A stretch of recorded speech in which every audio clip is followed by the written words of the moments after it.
What do you mean you are in high spirit? Oh, sir, the context is that OSP tried to gag me yesterday and it failed. So the citizens of Ghana and the whole Ghanaian society have shown that they are not up for bullying. They are not up for a public institution seeking to abuse its powers to gag a citizen who has said Kisi Ejabe is corrupt, a citizen who says Kisi Ejabe is incompetent, for sitting down and allowing Oforiatta to flee out of Ghana when there were 5 pending cases against Oforiatta. So that's what our society shown yesterday, that the powers of arrest that he has under Section 28, etc., are not to be abused for his personal vendetta. No, that's not what the powers are for. So I'm in high spirit. Our society is shown that we are alive to that. We will not sit down for somebody who has caused us a lot of harm. Somebody who has allowed Oforiatta with 5 pending cases against him to abscond. He said, what did Kisi Ejabe say? He said before Oforiatta traveled, Kisi Ejabe intercepted, that's got a copy of the letter Kisi Ejabe wrote to the former chief of staff and the incoming chief of staff that he's about to travel. Then Kisi Ejabe incompetently said that he now went to NIB and didn't get help to arrest Oforiatta. I have a letter, I've already shown some people, where NIB, I did a search, NIB wrote back to me that Kisi Ejabe never came there. And also, just to be double sure, I called people who were previously in charge of NIB. They also said, no, Kisi Ejabe never came there for help. So when your OSP, your special prosecutor, that's the SP, is lying through his teeth, and a citizen has caught him, and he's taking him on that leave office, you're a liar, you are very dishonest, leave. And then he thinks he can use that office to now muscle me. Our society is showing that, no, we are not to use personal office. Everything, what I'm saying is defamatory. The law court is here, come to court. I also meet you with my evidence. But in any event, I had even said, I'm willing to give the evidence to an independent committee. Because so far, look, I've attended upon them 3 times. And you know, all this time, they kept using subordinates of Kisi Ejabe, that's people who are under him, using directors and lawyers. But when you say director, a director is under the ultimate head. In OSP, he's not called managing director, he's called what? Special prosecutor, but he's the equivalent of CEO. So the directors are beneath him. They report to him.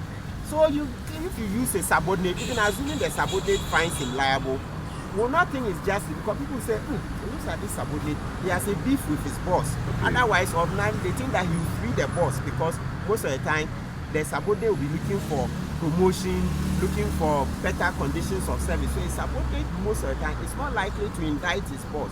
So because of the optics, we said, no, give us an independent forum. So that's how we taught the board. You know, the board members, only 2 of them are employees of OSP, that's Kisi Ejabe himself and the deputy. But the rest come from audit service, Ghana Police Service, etc. They are institutional representation, so they are a bit independent. But of course, that one too, if we go and there's a board, okay, we'll then later put out their names. And you see, when you put out the names, you know what we'll be getting. No. To still check the independence, you'll be surprised. If any of the board members took his son-daughter relation to Kisi Ejabe to employ, Ghanaians will send him WhatsApp messages. This particular person, his niece is this is an employee. The moment we see that, we'll go and raise alarm that no, this man, we beg Kisi for a job. So you know what? No, you cannot be independent because maybe this committee thing will be an opportunity for you to ask for more people to be employed, etc. You see? So that's the thing about transparency. I said, no, I'll give it to the board. So I'll give to the board, but we'll ask the board members, what are your names? They will come and put it out in public. And the information will start coming. If information comes and it's bad, or even sometimes we can say, look, we want the board members' names first. So let's come and put it out first to the public and see if people will give us insight. If they give us insight, then we'll go and disqualify them. Because we need truly independent people. The information I have is plenty. Where am I running to? Okay, so how was the arrest yesterday? How was the arrest? Was it rainbow style or normal arrest or? No. What led to the arrest? So what led to the arrest was that when I entered the office of special prosecutor, I stepped out. So like you enter the yard, park. Then I stepped out to go and grant an interview to Joy FM's Fatal Bayariga, right? So whilst we were granting the interview like this, we were conducting the interview, then one of the policemen, Mr. J, came and then signaled that we should move from that place. If you see the OSP office, if you face it, the left side is an ECG facility. I want to say transformer, but I don't know, I'm not a technical person, so you let's just say ECG facility. So he said, no, don't even do interview there. Move away. So you even see, I hope I was captured live, telling them Bayariga, Tatao, and the cameraman, let's move. So we moved. So when the interview was done, I came back into the yard. The first person I met was a policeman who came and sacked us. He said nothing to me, I said nothing to him, then went passing. But about 2-3 steps on, then I heard you. So I turned. When I turned, it was a soldier, one of the soldiers there. And then he continued, we allowed you to park here, and instead of you to go, I'm paraphrasing, go upstairs, you went out to grant interview, something like that. Next time we'll not allow you. So I said, how? What law allows you to prevent me? You cannot do that. Then that soldier kept quiet. Then I think I moved maybe maximum 3 steps. Then I heard another, as for me, next time you come and do that here, so before he completed, I turned. Then it was another soldier.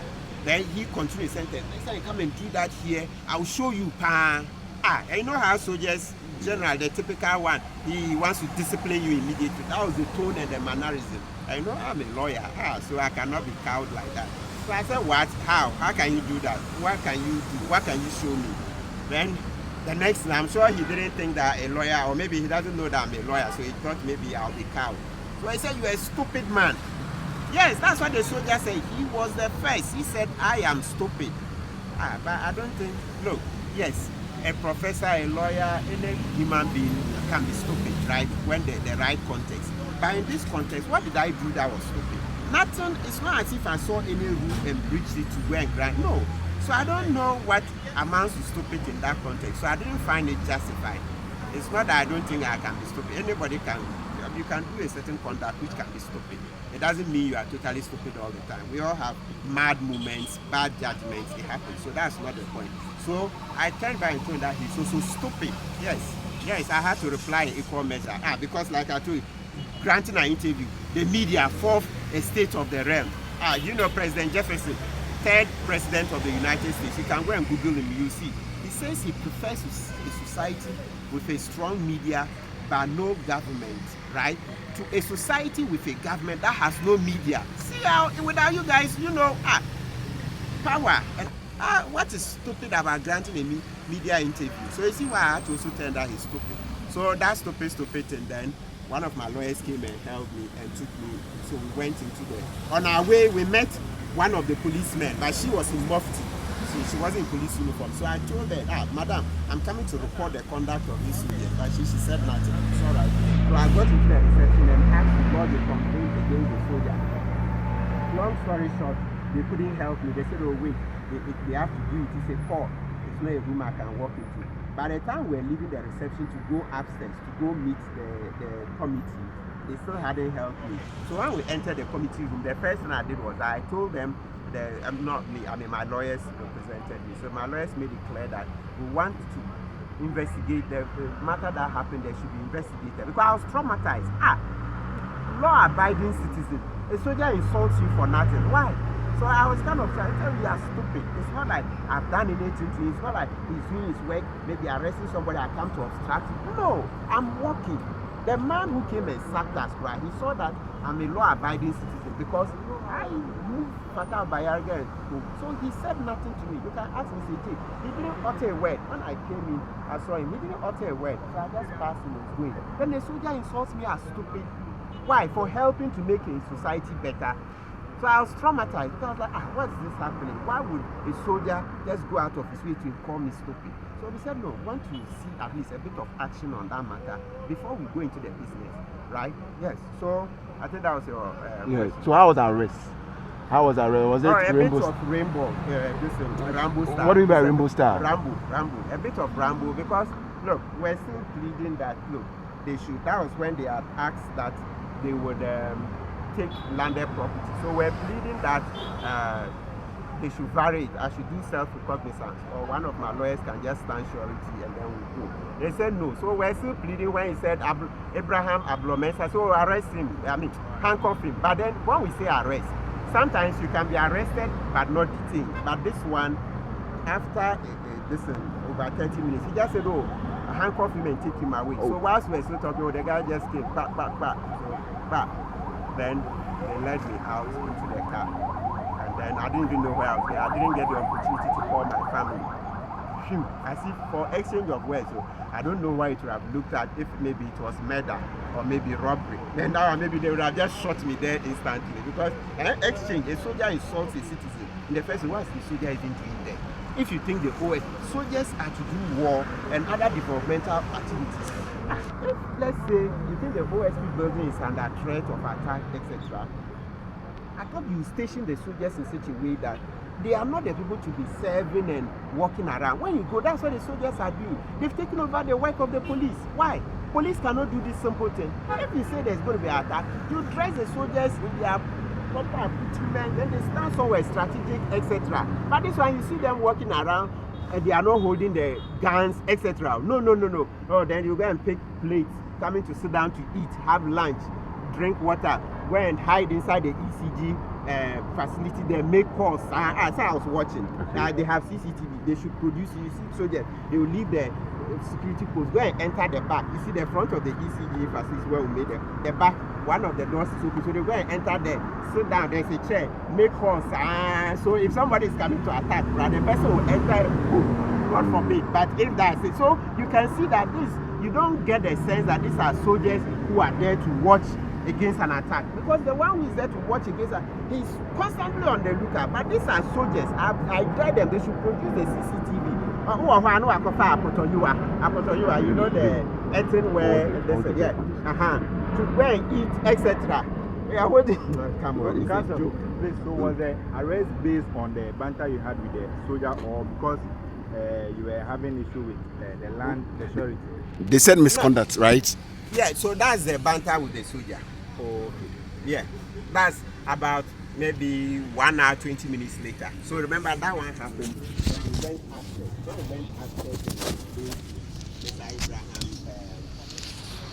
Abraham Ablomensa, the chief of staff of OSP. They came down for at least 45 minutes, and if you add other things, so by the time of the arrest, it was like 1 hour, at least 1 hour 20 minutes after.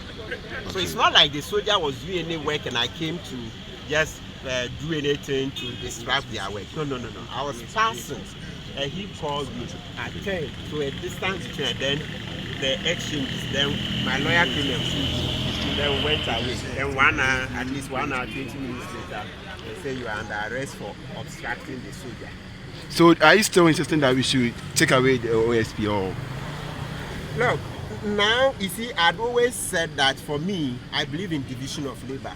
So rather than, let's say, all the lawyers and all the investigators coming under Attorney General, I thought that if we do division of labor, that's you divide the work. Let's say if there are 2,000 workers, that's investigators, lawyers, experts, okay, who help in prosecution.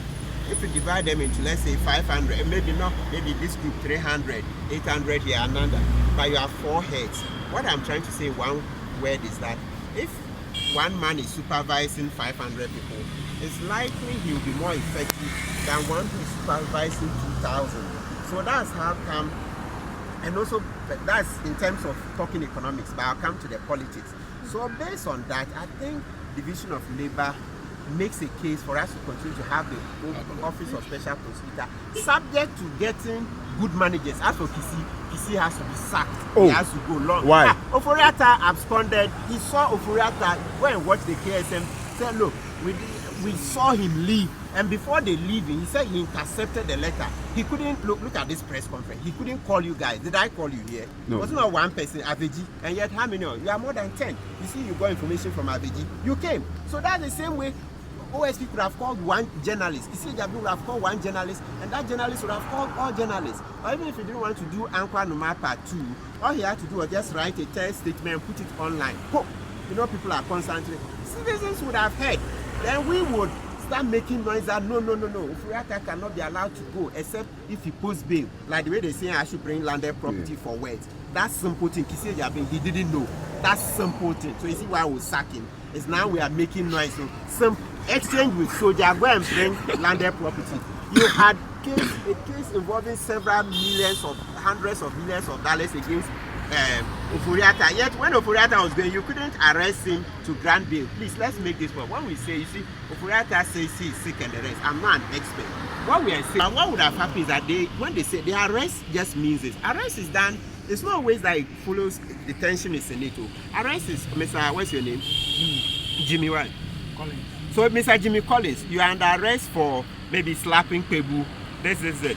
You are not obliged to say anything. But if you say anything, it will be taken down and then used as evidence against you in court. That's the process of arrest. Then sometimes we add detention. So in normal meaning, sometimes we add the detention. But what I'm saying is that when you arrest, when we say arrest of Uriata, I've never said slam him in for months, years. He shouldn't go to anywhere he wants to go. All right, I've never said so. What we are saying is that when you arrest him, then you can ask for bail. Like now, I have to go and give, they are saying landed property for what? Yet Oforiatta, who had 5 cases, 8 cases, over millions of dollars, millions.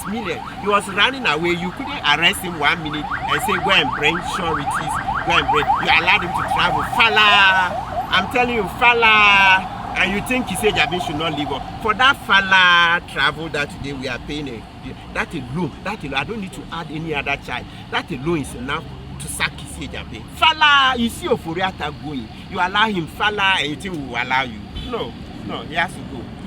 Thank you.